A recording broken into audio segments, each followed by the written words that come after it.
One of the things that I think anyone that would be interested in doing a hardscape, a courtyard, is the sense of satisfaction that you get once you can get it completed. You have to think, all right, I put a piece of architecture in my backyard, but you got to think what comes with that. And what comes with that is this. It's a place that family, that friends can come together and enjoy it with you.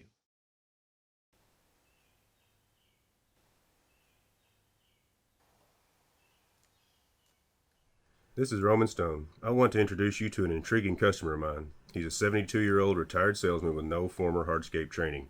He wanted a courtyard for his house and decided to install everything himself. He kind of became a legend at his local Romanstone dealer. His story is pretty amazing, so I'll let him tell it. My name is Gary Jackson, and I'm a retired salesperson, and I'm one of those few people in the world that actually enjoys mowing the yard. I started mowing the yard for my great-grandfather when I was 8 years old. My brother and I mowed yards together to make a few dollars back then. I got paid the whopping sum of $2 to mow an entire lawn. I started on this project 4 years ago, and so it's taken 4 years for me to get it completed by doing just small steps at a time, not being in a rush, working not in the heat of the day, but early morning or late afternoons, and just taking my time to get it done. And there was no completion date established for me to do it. It was just when I got done, I got done. My first project, I could envision what a courtyard would look like here. And I did it primarily because I wanted a place where I could enjoy outdoors and relax. And from the moment that we had built this house, I could look down and see exactly what it looked like. So I made a plan of how to go about doing it. And it was not something that was going to be done quickly or rapidly. It was something that was going to take time to do. And I was going to do it myself because I knew I could do it. When I first started out looking at it, I had an idea in my mind what I wanted to look like. And I sketched out a little design of what I thought would be the best on it.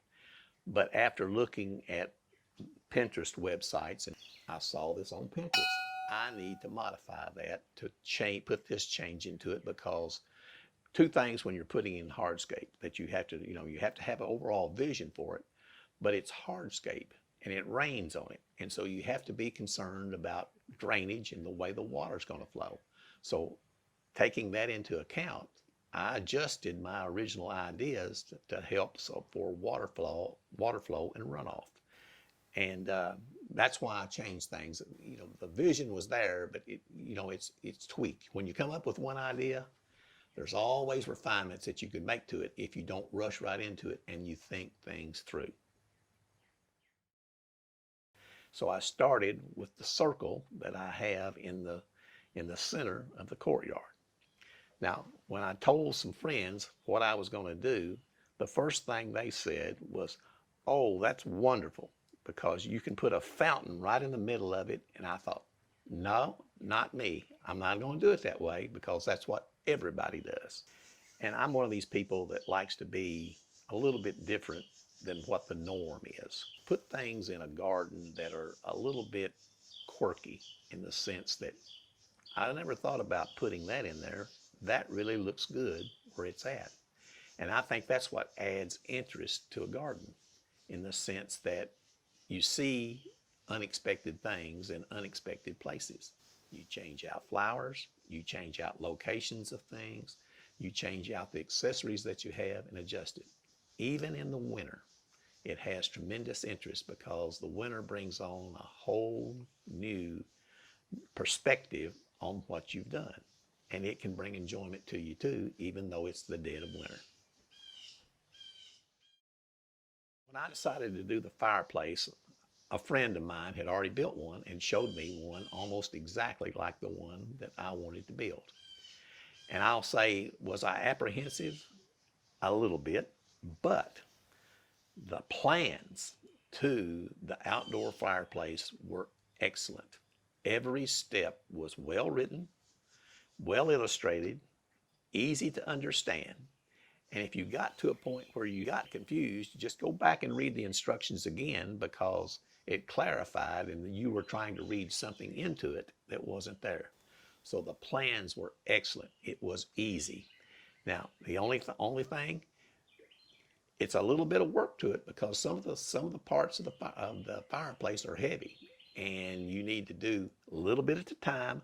Don't get in a hurry, and it'll work out to the finished product that you hoped it would be. If I had to give someone a tip about doing a hardscape job, the best one that I could give you would be take your time. You know, it's a marathon. It's not a sprint. Set out small pieces of the area that you'd like to complete and complete that, and then take a break. Don't be in a rush. And it's all right. If it didn't look like you want it to look, tear it out and start over and get it to look like you want to. But the biggest tip is do not be in a rush. Take your time when you're doing your job. My favorite part of having an outdoor living area is the peacefulness that you have when you're sitting there listening to the sounds of nature, enjoying butterflies and hummingbirds come in for the flowers that you grow. And all my life, I've enjoyed the beauty of flowers.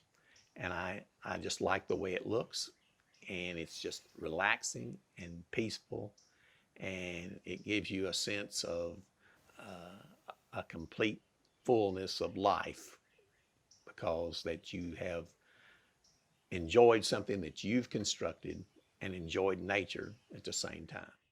That's what an outdoor living area is supposed to be about, an area that you appreciate, enjoy, and it's so relaxing. You know, I think anybody that could be a do-it-yourselfer, you have the vision to do it, the rewards after it's completed are just as great as while you're doing it.